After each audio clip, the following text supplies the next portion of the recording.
Bonjour à tous, salut les caps. Aujourd'hui, nouvelle vidéo. Dans cette vidéo, chers amis, vous l'attendiez, c'était évidemment la réaction et l'analyse un petit peu à chaud de Youssef Indy sur l'agression israélienne de l'Iran, ou du moins sur les sites nucléaires iraniens, ce qui a provoqué évidemment une réponse directement de la part de Téhéran qui a visé Tel Aviv. Pour le moment, évidemment, on est un petit peu dans le flou parce que Trump a l'air de soutenir vivement, d'ailleurs même complètement explicitement, Israël et Netanyahou. Donc là, ça rechange un petit peu la vision des choses. Nous qui pensions quand même un petit peu que Trump était là pour apaiser les choses, etc., finalement, on se rend compte qu'il a plutôt l'air de soutenir une attaque, encore une fois, au Moyen-Orient, Proche-Orient, Moyen-Orient.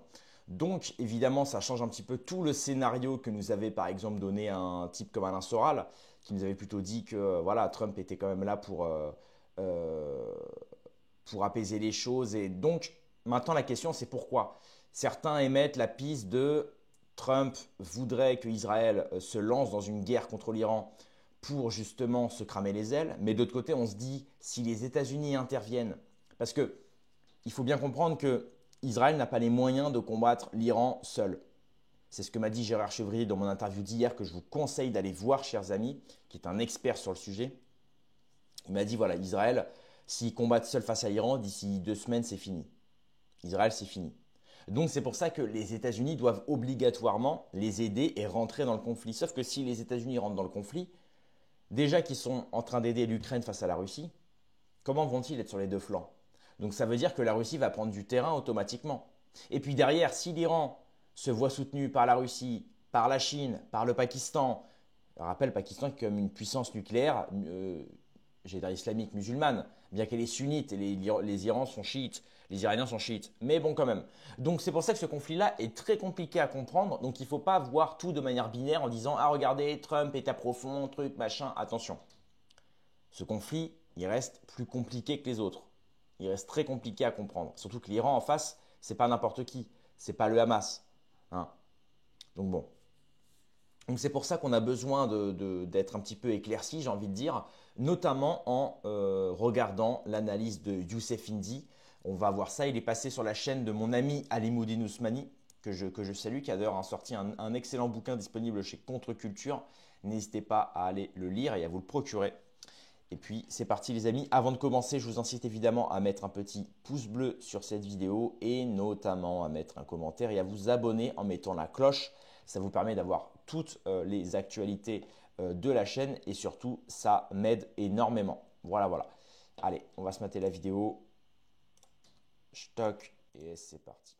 Répliqué en lançant des missiles balistiques vers Israël. Certains ont frappé le cœur de Tel Aviv, notamment la Kiryat, un centre stratégique du commandement militaire israélien, tandis qu'une autre salve a visé une raffinerie à Haïfa, infligeant des dégâts importants à cette infrastructure énergétique clé.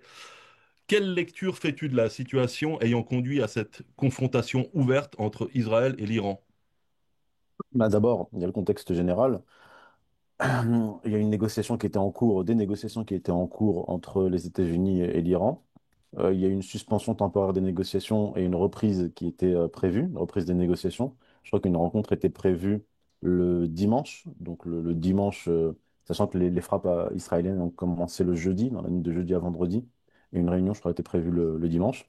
Donc les Israéliens, le gouvernement de Netanyahou a clairement voulu, un, saboter les négociations entre les États-Unis et l'Iran, et deux, entraîner les États-Unis, là c'est ce qu'ils essaient de faire, entraîner les États-Unis dans leur guerre contre l'Iran.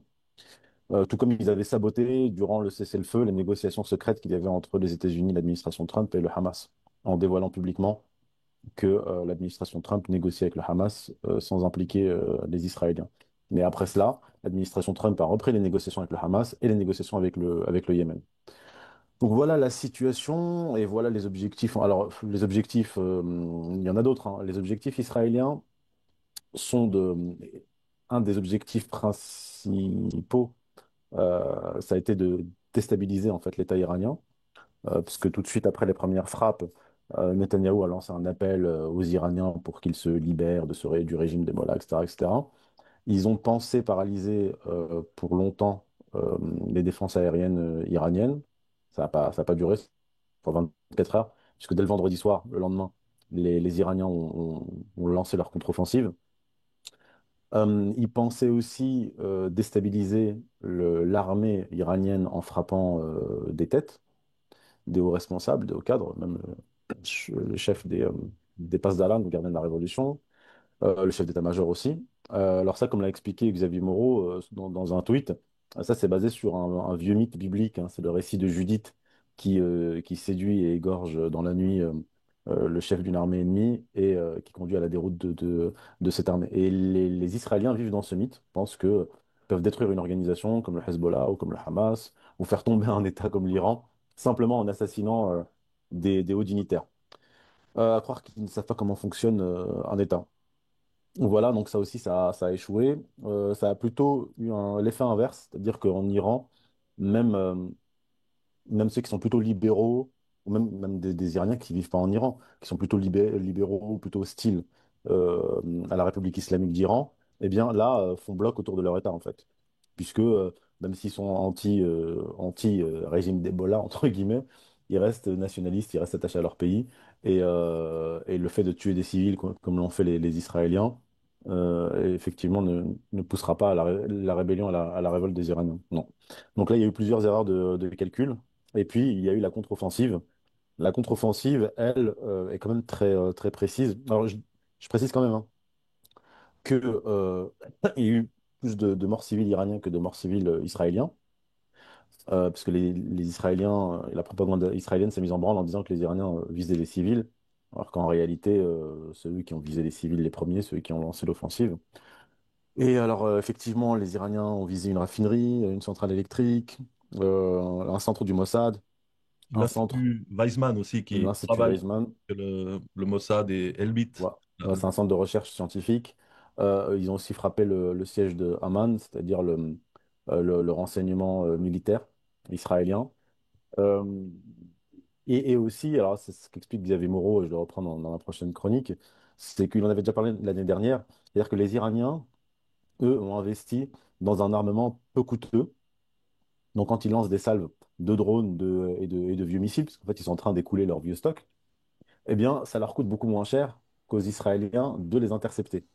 Par exemple, l'année dernière, l'interception des frappes iraniennes a coûté, il y a eu l'implication de la France, des États-Unis, a coûté entre 700 millions et 1 milliard de dollars la nuit. Et donc là aussi, là, ça leur coûte très cher en ce moment d'essayer de stopper les frappes iraniennes. Ajoutons à cela qu'il y a eu très probablement de la part de l'Iran un brouillage ou un piratage électronique du dôme de fer. Parce qu'on voit des images où Ah oui, ils se retournent les contre missiles eux-mêmes. antimissiles voilà, se retournent contre les lanceurs du dôme de fer. Donc, de ce point de vue-là, en tout cas jusqu'à aujourd'hui, c'est plutôt l'Iran qui a repris l'avantage. Contrairement à ce qu'on peut entendre dans certains médias mainstream ou médias israéliens qui disent que Israël est en train de faire vaciller l'Iran, que... Mais Non, en fait, c'est plutôt pour l'instant, pour l'instant, c'est plutôt le contraire. Le gouvernement israélien en est arrivé au point d'empêcher, d'interdire aux Israéliens, aux ressortissants israéliens de quitter le pays. Donc, il y a par exemple des Franco-Israéliens, s'ils ont tous enfin, ils sont nombreux à avoir la double nationalité, qui sont partis en vacances en Israël et qui sont bloqués là-bas. Ils ne peuvent plus partir. Parce que ça a été la ruée dans les aéroports, notamment l'aéroport Ben Gourion de Tel Aviv. Donc les gens veulent partir. Il y a des scènes de panique dans les rues et dans les bunkers. Donc non, il y a une les- censure les- militaire israélienne aussi il y a qui... une, il y a une censure militaire, mais il y a quand même des images qui passent, qui sont des vidéos hein, de frappes iraniennes qui filtrent. Et Oui. ça, c'est effectivement très mauvais pour le gouvernement israélien, pour l'image d'Israël, pour l'image du dôme de fer. D'autant plus que c'est eux qui ont commencé à démarrer les hostilités. Donc, d'une certaine façon, les Iraniens ont les mains libres pour agir. Israël justifie son action en invoquant la menace nucléaire iranienne. Cependant, ne faut-il pas aussi considérer que cette confrontation s'inscrit dans un contexte plus large où l'Iran défie la suprématie israélienne au Moyen-Orient et soutient activement la cause palestinienne? Oui, alors bien sûr qu'il y a de ça. Il y a effectivement l'argument du soutien du Hamas par l'Iran. D'ailleurs, cet argument-là, il n'est pas trop avancé en ce moment. parce que c'est pas un argument qui justifie une guerre totale contre un pays de 90 millions d'habitants, mais c'est surtout effectivement l'argument du nucléaire iranien, sachant que les Israéliens tiennent ce discours sur le danger du nucléaire iranien, de l'obtention d'une bombe atomique, depuis le début des années 90. Ce sont les Israéliens qui ont commencé là-dessus, et les Américains ont repris le narratif.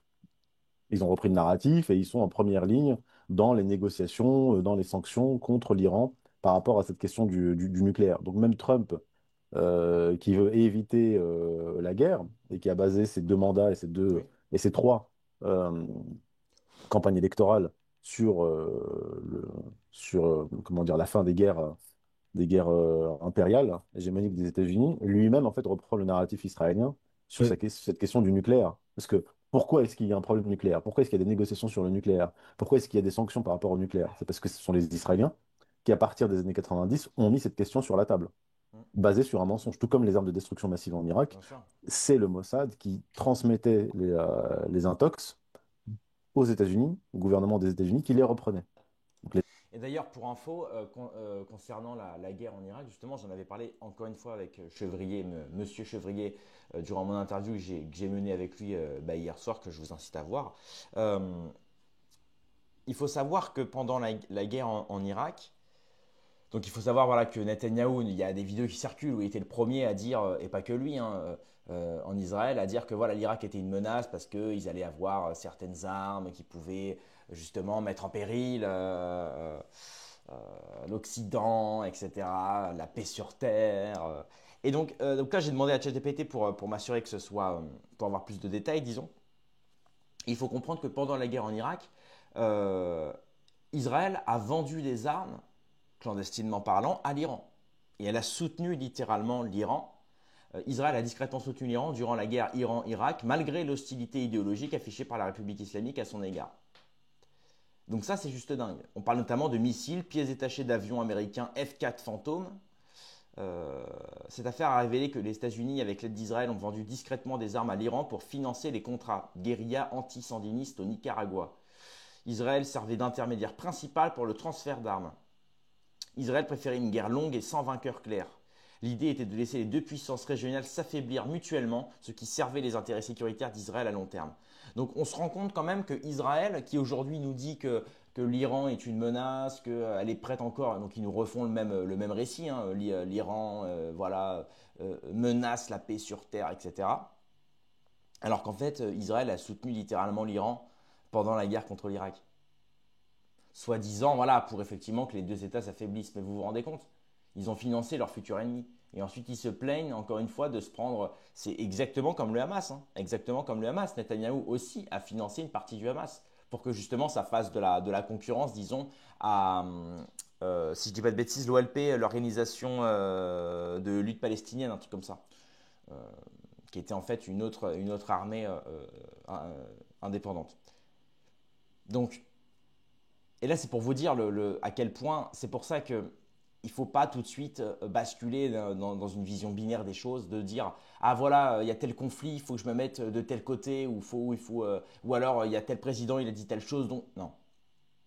Comme le cas de Trump, comme le cas de Netanyahou, comme le cas de tous les régimes actuels, etc. Attention, les stratégies politiques, ça reste de la stratégie. C'est stratégique, donc c'est des choses, il faut des doubles lectures à tout ce qui se fait. C'est très très important. Il ne faut pas tout de suite basculer d'un côté et se dire ah mais dans ce cas-là si Israël a soutenu, ah bah je me mets de leur côté. Et puis ah ouais mais eux, non. La politique c'est bien plus complexe que ça. C'est pour ça que même le cas de Trump, que moi j'apprécie pas forcément Trump à 100%. Il y a des choses que je valide, notamment certaines de ses positions sur les questions sociétales par exemple, ou contre la lutte contre le lobby pharmacochimique. Maintenant sur les questions de guerre, effectivement, il fait ce qu'il a fait, il fait ce qu'il a à faire. Tout n'est pas parfait. Maintenant, encore une fois, on ne sait pas ce qui se passe en coulisses. Donc on ne peut pas assurer certaines choses. Voilà.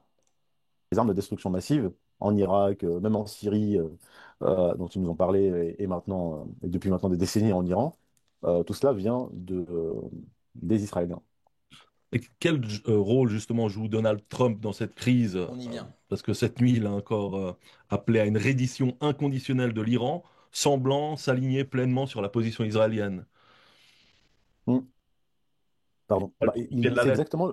Comment? Il faut pas le prendre au pied de la lettre, alors. Bah, en fait, c'est exactement le même cirque qu'il avait fait en 2019. En 2019, il y avait eu une crise irano-américaine déclenchée par les Israéliens. Il y avait eu déjà un navire qui avait été frappé de façon suspecte. Je crois que c'était au large d'Oman. Et tout de suite, les Israéliens, les Américains, surtout les Israéliens, ont accusé les, euh, les Iraniens. Le Mossad transmettait à John Bolton, le conseiller à la sécurité nationale de Trump à l'époque, là encore des informations comme celle des armes de destruction massive en disant que les Iraniens menacent les intérêts des États-Unis dans la région. Il y a eu un drone, un Reaper extrêmement cher, je crois 100 millions de dollars, vraiment un drone de très haute technologie qui vole en haute altitude, américain qui a survolé l'espace aérien iranien, et les Iraniens l'ont abattu. Et là, Trump, c'est comment dire, a menacé l'Iran. Tout ça, je m'en souviens très bien parce que j'avais écrit des articles dessus. Donc c'est très frais dans ma mémoire et les gens ont oublié cet épisode. Il menaçait sur Twitter, il vociférait, il disait que l'Iran allait le regretter, etc. Il a tenu une réunion à la Maison-Blanche avec des faucons et des colombes, c'est-à-dire des pro-guerres et des anti-guerres. Et au terme de cette réunion, au terme de ce spectacle, eh bien, Donald Trump a limogé John Bolton qui le poussait vers la guerre. Ensuite, il a dit de John Bolton, si je l'écoutais, nous serions déjà dans une guerre contre l'Iran. Et pendant qu'il faisait tout le tapage, tout ce tapage contre l'Iran à l'époque, il transmettait des messages à l'Iran via Oman en leur disant, je ne veux pas la guerre contre vous, ce que je veux, c'est une négociation, c'est un accord, etc. Et là, en ce moment, D'accord. alors je dis pas que ça n'a pas dérapé, hein, Mm. parce que j'ai l'impression que la pression sur lui est plus forte qu'en 2019. Mais là, il fait le même cinéma. Euh, mais en parallèle, quand on lit la presse, Axios, Jérusalem Post, etc., ce qui se passe réellement en coulisses, Mm. ce que dit Trump en C'est ce que je coulisses, vous ce ai que dit. dit J.D. Vance, etc., c'est je veux une négociation, la reprise des négociations sur le nucléaire, des négociations sur un cessez-le-feu entre Israël et l'Iran. D'ailleurs, il a même tweeté dans ce sens-là, en tout cas, il a publié des messages dans ce sens-là, et en proposant dès cette semaine une rencontre entre, d'un côté, J.D. Vance, Witkoff, donc le vice-président et le négociateur de l'administration Trump, et le ministre des Affaires étrangères iranien. Donc voilà ce qu'on peut lire en fait dans la presse sérieuse sur ce sujet-là, tandis qu'en parallèle, on a beaucoup d'informations contradictoires qui viennent du mainstream, de CNN par exemple, en disant, ouais, ou des Israéliens en disant, ça y est, Va nous fournir. Trump va probablement donner son accord pour que les États-Unis frappent l'Iran, frappent Vous voyez, il y a 5 minutes, c'est ce que j'ai dit. J'ai dit attention, Trump, il faut pas le mettre directement, il faut pas le mettre dans une case, le placer dans une case uniquement parce que ah bah Trump ceci ou Trump cela. C'est comme pour l'affaire Epstein, hein. La plupart des gens, ça y est, comme Trump, il aurait été proche de Epstein, il aurait été sur l'île d'Epstein, tout de suite, ça y est, plus rien n'est valable chez lui. Enfin, il gère quand même aujourd'hui le pays le plus puissant du monde, quoi. Donc je pense que s'il y a un mec à écouter, c'est quand même lui. S'il y a un mec à qui il faut observer ses faits et gestes, c'est bien lui quand même. Voilà, peu importe ce qu'il a fait. Là, les gars, on réfléchit de manière politique, on réfléchit pas de manière émotionnelle, on n'est pas dans une série, on n'est pas dans Friends. On est dans le monde réel. Et le monde réel, c'est qu'il y a des choses qu'il va devoir faire en tant que chef d'État qui vont certainement déplaire et des fois plaire. Et en plus, on connaît Trump, son côté très arrogant, très américain finalement. Donc c'est très intéressant ce que nous dit Youssef Indy. Il nous dit que d'un côté, il joue le flambeur, un peu le côté très, bah ouais, très américain de ah l'Iran, regardez les trucs, vous allez vous taire, nanana, relayé par les médias mainstream. Et par contre, quand Trump dit aussi sous la table, disons, qu'il veut des négociations dures, qu'il veut remettre en question le thème du nucléaire iranien, il veut absolument un apaisement, etc. Tout ça n'est pas relayé par les médias. C'est pas relayé sur les petits médias Twitter parce qu'ils se renseignent mal, parce que ce sont des jeunes derrière les comptes, bien qu'ils font quand même un bon boulot, mais bon, ça reste. Ils reprennent des informations des médias mainstream, donc c'est de l'information d'information, quoi. Les médias mainstream, eux, rabâchent la propagande israélienne, voilà. Donc en fait, finalement, la réalité, c'est que ce qui se passe en coulisses n'est pas relayé aujourd'hui dans les médias occidentaux. Donc c'est pour ça, d'où l'importance de se réinformer correctement. Ça passe par Youssef Indy, ça passe par Égalité et Réconciliation, ça passe par la chaîne Kentra Actu pour de la vidéo. Voilà, c'est comme ça aujourd'hui qu'on va reprendre l'information. Parce que nous, on va au bout de la question. Et on ne cherche pas à dire ah voilà, ça y est, Trump, ah yes, Trump, il a dit qu'il était pro-Israël, donc on va vite s'empresser de le relayer. Et de l'autre côté, c'est pas parce que il aurait été pro-iranien qu'on va aussi se presser de le relayer. On relaie, mais d'abord, on essaie d'appliquer une double lecture à ce qu'il dit. On essaie d'apporter des sources, on essaye de remonter dans le passé pour comprendre pourquoi. Et d'ailleurs, Youssef Indy a très raison de dire qu'aujourd'hui, il y a un durcissement et plus de pression sur Trump. J'ai l'impression même que, est-ce que finalement, le fait que Musk, il y a à peu près 2 semaines, ait dit que Trump avait été sur la liste d'Epstein, etc., sur l'île d'Epstein, est-ce que c'était pas finalement une sorte de message, alors, je fabule peut-être, hein, mais est-ce que c'est pas un message de l'État profond pour prévenir que lorsqu'il y a eu les attaques sur l'Iran de la part d'Israël, pour dire voilà, n'oublie pas, on sait que tu es proche d'Epstein. Ça pourrait être une piste. D'une certaine manière, il pourrait tenir Trump. Bon, après, encore une fois, peut-être que je fabule. Bon, en tout cas, le scénario n'est pas impossible, mais voilà. Donc, merci à Youssef Indy pour sa qualité d'analyste. Très très bonne. Merci à Alimoudine Ousmani de l'avoir invité, bien évidemment. Et puis voilà, encore une fois, la politique, c'est pas Toys R Us, hein, c'est pas, je sais pas, je connais pas les autres marques de jouets pour enfants, mais voilà, c'est pas un truc de gosse, on joue pas aux petits soldats là. La politique, c'est comme quelque chose de, il faut comprendre tout ça, et pour comprendre tout ça, il faut, la vérité prend l'escalier, donc il faut accepter que les choses prennent du temps. C'est de la politique, c'est normal. Quand je vois les Gugus là qui commencent, enfin, tu vois, c'est pas méchant, mais bon, au bout d'un moment, les mecs, vous ne faites pas de la politique. Vous voulez simplement, vous avez une vision des choses et vous voulez que cette vision des choses s'applique. Donc dès qu'il y a quelque chose qui va dans votre sens, vous le relayez. Et dès que quelque chose ne va pas dans votre sens, vous tournez la réalité en fonction que cette réalité s'applique à votre vision des choses. Mais c'est malhonnête, ce n'est pas être homme de bien. Voilà. Moi j'ai décidé de donner ma vie à la quête de la vérité. Donc des fois, je relaie des choses qui vont pas dans le sens dont je voudrais qu'elles aillent. Mais au moins, je relaie les choses telles qu'elles sont. Voilà. Et j'essaye d'appliquer une vision, disons, avec recul et froideur. Et ça me permet d'être pertinent dans mes analyses. Et c'est d'ailleurs pour ça que vous me suivez, chers amis. Voilà. Donc je vous remercie. Rendez-vous dans quelques heures ou à demain pour une prochaine vidéo. Paix et mort sur mes amis et mes ennemis. Et surtout, surtout, sur mes ennemis.